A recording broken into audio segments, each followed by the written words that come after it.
Broglie wave के बारे में बताना चाहता हूँ। चुप हो जाओ, बीच में मिल जाते हैं 2 मिनट आराम से। इसके लिए सबसे पहले दो टर्म समझना बहुत जरूरी है। पहला पार्टिकल नेचर, दूसरा वेव नेचर। पार्टिकल नेचर क्या होता है और वेव नेचर क्या होता है, एक बेसिक सा डिफरेंस इन दोनों के अंदर है। जैसे अगर ये एक पॉइंट है तो इसकी जगह पे कोई दूसरा पॉइंट नहीं हो सकता।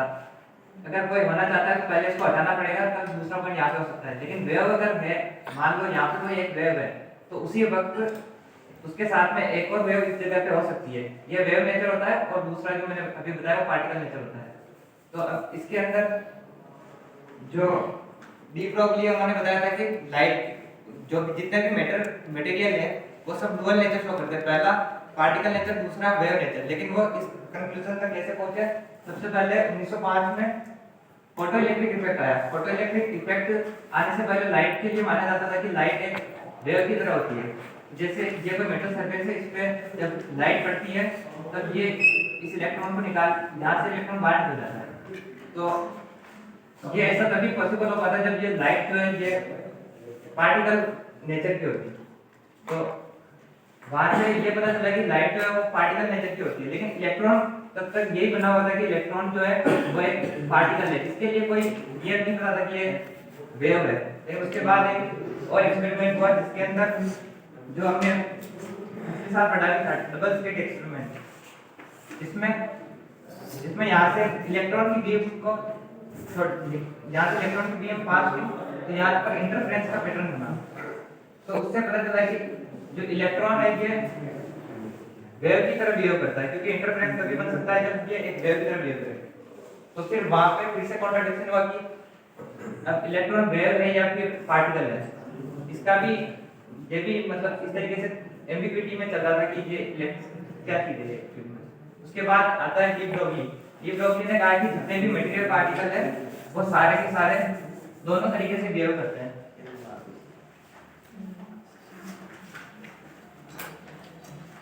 और डी ब्रोगली ने फोटोन के लिए कहा कि फोटोन एक्चुअल में पार्टिकल ही है जो हाई स्पीड से ट्रेवल करते हैं, तो वो वेव की तरह बिहेव करते हैं। तो डी ब्रोगली ने इसके लिए एक रिलेशन भी दिया, जो जितने भी मेटल पार्टिकल जिस वेलोसिटी के साथ ट्रेवल करते हैं तो उनके साथ वेव जो एसोसिएट होती है उसकी लेंथ के लिए उन्होंने एक डेरिवेशन दिया था छोटा सा। यहाँ पे h प्लैंक्स कांस्टेंट है और p जो है जिस पार्टिकल का मोशन हो रहा है उसका मोमेंटम है। और इसका एक सिंपल सा डेरिवेशन इस तरीके से हो सकता है कि आइंस्टीन के हिसाब से E mc² और एनर्जी प्लैंक्स के हिसाब से h न्यू। ये न्यू ऐसे लिखते हैं वो जो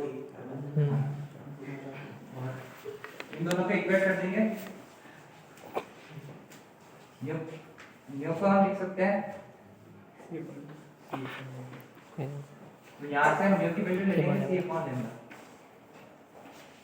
और यहाँ से ये डेरिवेशन जो मैंने ये लिखा था ये यहाँ से पुट होगा। ये mc है और mc को पोटेंशियल मोमेंटम, इसको मोमेंटम लिख सकते हैं। और ये ऐसा नहीं है कि ये लाइट या फिर क्वांटम पार्टिकल के लिए वैलिड है या एक चीज के लिए वैलिड है। अगर कोई आदमी अगर 100 किलोमीटर की रफ्तार से दौड़ रहा है तो उसका भी जो मोमेंटम होगा उसके साथ भी एक वेव एसोसिएट होती है। पर उसकी वैल्यू जैसे ये जो फॉर्मूला इसके अंदर अगर हम h की वैल्यू रखते हैं 6.134 और उसका मास मान लेते हैं हम 100 kg और वो 10 की स्पीड से दौड़ रहा है, तो ये जो वैल्यू आती है वो इतनी इनसिग्निफिकेंट आती है कि इसका कोई वैल्यू नहीं बनती और इसको डिटेक्ट भी नहीं किया जा सकता। लेकिन जब इसी केस में यहाँ पे जब इलेक्ट्रॉन का मास वगैरह हम रखते हैं तब एक सिग्निफिकेंट वैल्यू आती है। जैसे इलेक्ट्रॉन का मास 9.1 और इलेक्ट्रॉन की स्पीड, तो ये वैल्यू कुछ सिग्निफिकेंट आती है। तो इसके यूज कैसे है या फिर इससे इंटरफेरेंस पैटर्न भी एक्सप्लेन कर सकते हैं। और अब हम ये देखते हैं कि ये जो डी ब्रोगली वेव इक्वेशन है इसको हम काइनेटिक एनर्जी के टर्म में देखते हैं। तो जैसे लिख देता हूं लैम्डा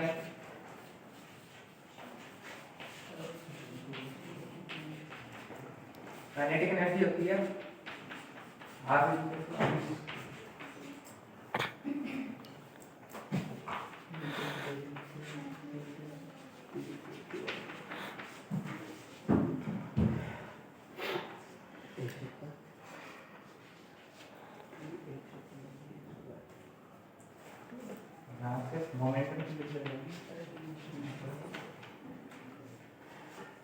और इस मोमेंटम की वैल्यू को हम इस इक्वेशन में रख देंगे तो यहाँ lambda equal to H upon 2m के आएगा। और इसके बाद इसको पोटेंशियल डिफरेंस के टर्म में भी लिख सकते हैं। पोटेंशियल डिफरेंस के टर्म में उस समय जैसे दो प्लेट है, इसमें इस जगह पे इसका पोटेंशियल भी है और यहाँ पे u है और यहाँ पे कोई चार्ज पार्टिकल है जिसका चार्ज q है। अब यहाँ से इसको यहाँ तक जाने के लिए इसकी काइनेटिक एनर्जी जो होगी वो होगी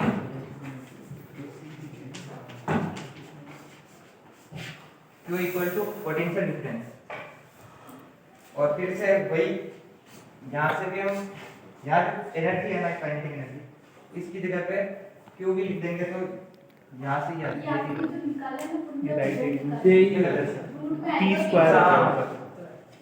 सॉरी हाँ सही में गलत ये p t स्क्वायर स्क्वायर हो आएगा, जाएगा p रूट में आ स्क्वायर जाएगा में आएगा। काइनेटिक t एनर्जी को स्क्वायर है टोटल t में हाँ। स्क्वायर है। ये पूरा रूप में है। हाँ ये थैंक यू।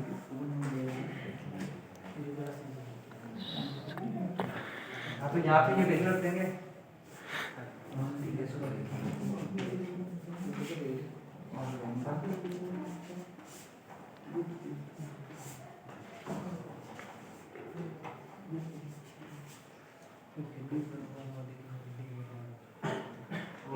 एक और तीसरा है कि जो मॉलिक्यूल मूव होते रहते हैं उनकी टर्म के अंदर जो तो उसके अंदर वो भी काफी ज्यादा छोटे होते हैं तो उनकी भी एक सिग्निफिकेंट वैल्यू आ सकती है। तो उसके लिए उनकी जो काइनेटिक एनर्जी होती है वो होती है यहाँ पे k है बोल्ट्जमैन कांस्टेंट, f है डिग्री ऑफ फ्रीडम और T जो है एब्सोल्यूट टेंपरेचर है गैसिंग के अंदर। और अगर हम मोनोएटॉमिक पार्टिकल की बात करें तो डिग्री ऑफ फ्रीडम होती है मोनोएटॉमिक के लिए 3 होती है। यहाँ पे काइनेटिक एनर्जी और फिर वैसे ही इस वैल्यू को इसके अंदर पुट कर देंगे तो वो लेना आ जाएगा। ये आपने डीब्रो की कैरेक्टर के बारे में बताया है हाँ। कि मतलब जो इलेक्ट्रोनिटी इतना होता है। हाँ। अभी थोड़ी देर पहले एक्सप्लेन किया था तो इसका एक्सपेरिमेंटल भी किसने किया था क्या? हाँ किया था ना जर्मन डेविएशन किया। इसलिए जो वैल्यू आई थी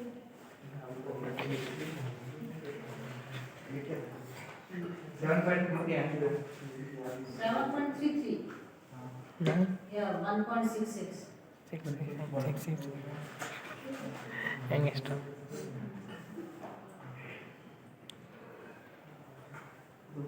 चलो कोई बात नहीं कोई बात नहीं है ना। ये तुमने ये बताया कि डी ब्रोगली ने हाइपोथेसिस की dual nature of matter as like आपका लाइट का होता है जैसे ड्यूअल नेचर होता है मैटर का वेव एंड पार्टिकल दोनों नेचर होते हैं। ये तो थ्योरेटिकल प्रपोज किया था ना। हाँ। तो कोई कुछ भी प्रपोज कर देता मान नहीं लेते नहीं हैं। एक्सपेरिमेंट वाला ना उसके हाँ बाद तो वो डेविसन जर्मन वाला एक्सपेरिमेंट वाला उसमें तुम कैसे वेरीफाई हुआ क्या चीज से हुआ तो ऐसा बेसिक बात है दो कि- तीन चीजें हाँ उन्होंने इलेक्ट्रॉन की इस बीम को ट्राई करवाया था। हाँ। उसके बाद जो इलेक्ट्रॉन निकले थे हाँ उसको डिटेक्ट किया था हाँ। और उससे गैल्वेनोमीटर कनेक्टेड था। हाँ तो जो वहां से भी करंट का पता चल रहा था करंट हाँ, फ्लो हो रहा हाँ, है लेकिन वहां पे इंटरफेरेंस हुआ था जिसकी हाँ। वजह से मतलब ये पता चला था कि वो वेव की तरफ भी बिहेव कर रहे हैं तो हाँ, क्योंकि- वहां पे वोल्टेज की वैल्यू बढ़ गई थी हाँ। करंट ज्यादा चलो इसको कोई और डेविसन जर्मन बताए तो बहुत अच्छे से बताना क्योंकि बहुत हिस्टोरिकल माइलस्टोन था ये चीज ये एस्टैब्लिश करना ठीक है ना क्योंकि भी कोई ब्रैग्स वाला इक्वेशन काम आती है क्रिस्टल की जो डिफरेंट लेयर्स होते हैं उसके कारण आपको जो डिफ्रैक्शन पैटर्न मिलता है तो वो एक पार्टिकल की बजाय एक वेव के लिए होता है जबकि अपने इलेक्ट्रॉन से मिल रही है तो स्कैटर्ड वेव में अपने को डिफ्रैक्शन वाला पैटर्न देखने को मिलता है। चलो